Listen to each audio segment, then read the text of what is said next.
Dans chaque école, il y a cet élève, celui qui passe inaperçu. Les regards glissent sur lui comme l'eau sur les plumes d'un canard. On l'appelle souvent par le mauvais prénom. On l'oublie dans les groupes. Dans la cour, il se tient à l'écart, observant les autres dieux jouer. Il n'est ni le premier choisi, ni le dernier, simplement ignoré. Les professeurs, accaparés par leurs tâches, ne remarquent donc pas son absence dans les discussions. Qui est cet élève pour eux ? Un jour, il a entendu une phrase qui l'a marqué. Pour être irremplaçable, il faut être différent. Mais comment ? Alors qu'il aspire à être remarqué, il se demande « Faut-il disparaître pour être enfin visible ?» Chaque matin, il traverse les couloirs de l'école. Les murs gris, les casiers métalliques, tout semble oppressant. Ceux qui croisent son chemin le bousculent parfois sans même s'excuser. Il se réfugie dans la bibliothèque. Ce lieu silencieux devient son havre. Les livres sont ses compagnons. Un monde où il est accepté sans jugement. Un jour, il découvre un livre sur un explorateur solitaire. Fasciné, il dévore chaque page. L'histoire d'un homme qui, seul dans les montagnes, découvre des merveilles invisibles aux yeux des autres. Peut-être qu'en se retirant du monde, il trouvera sa propre voie. Mais au fond, est-ce de l'isolement qu'il recherche ou simplement un peu de reconnaissance ? Dans la classe, le silence est palpable. Les autres élèves chuchotent entre eux. Lui, il reste en retrait. Le professeur pose une question. Tous lèvent la main sauf lui. L'envie de participer est là, mais les mots restent coincés. Une timidité paralysante. Le poids du silence est lourd. Il se demande souvent, si je parlais, quelqu'un écouterait-il ?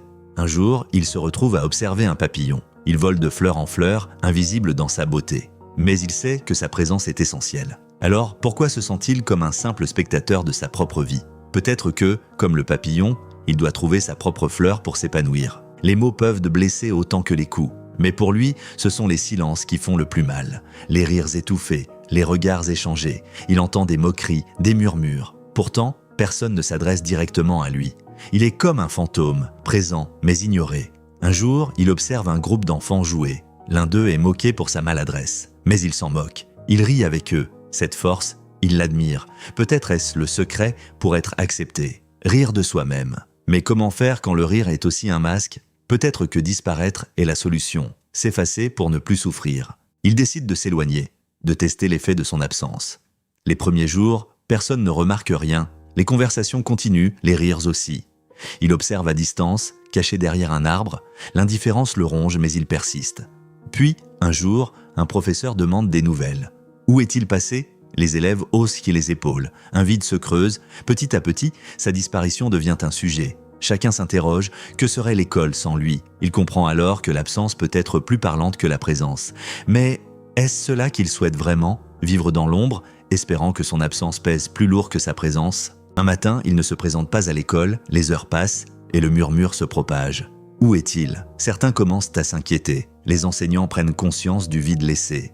Dans la cour, les élèves parlent de lui. Ses silences, ses absences prennent un sens nouveau. Il n'est plus invisible. Sa disparition résonne comme un cri silencieux, un appel à être vu, entendu. Un professeur décide alors de prendre la parole. Il raconte une histoire, celle d'un enfant qui, en disparaissant, a montré à quel point il était important. Cette révélation ébranle, l'élève ignoré devient l'élève recherché. Mais est-ce cela qu'il voulait vraiment ? La journée commence à s'estomper.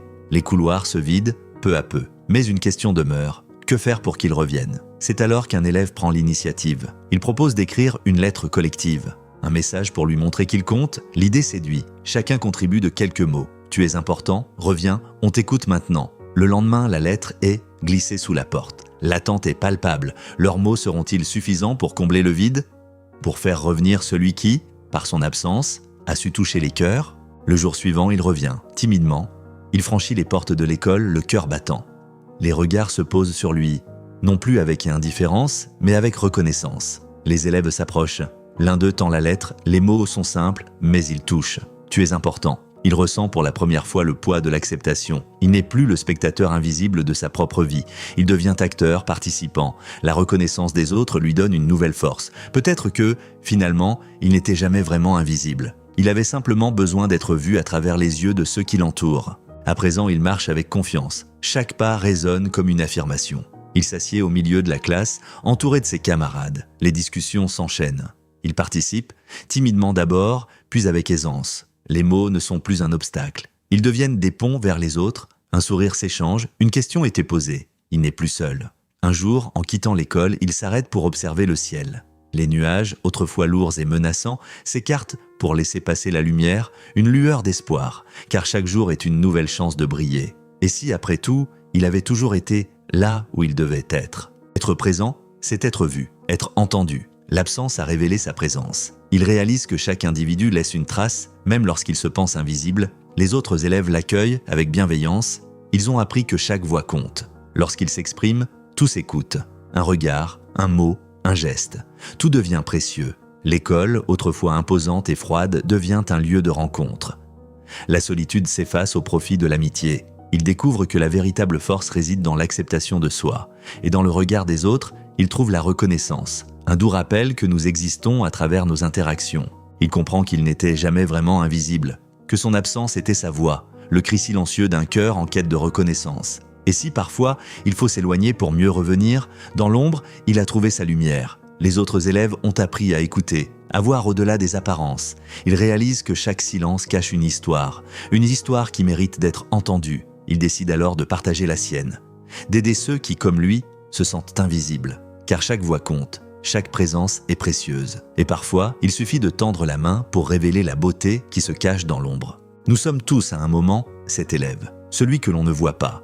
Mais l'absence peut être une force, une invitation à être plus attentif, à écouter ceux qui se taisent, car même les voix les plus silencieuses ont quelque chose à dire. En disparaissant, il a trouvé sa place et nous rappelle que chacun d'entre nous mérite d'être vu, d'être reconnu. Dans nos vies, la véritable magie réside dans ces moments où l'on choisit d'écouter, de voir l'autre, pour que plus jamais personne ne se sente invisible. Car la présence est un cadeau que nous offrons chaque jour, un cadeau d'une valeur inestimable.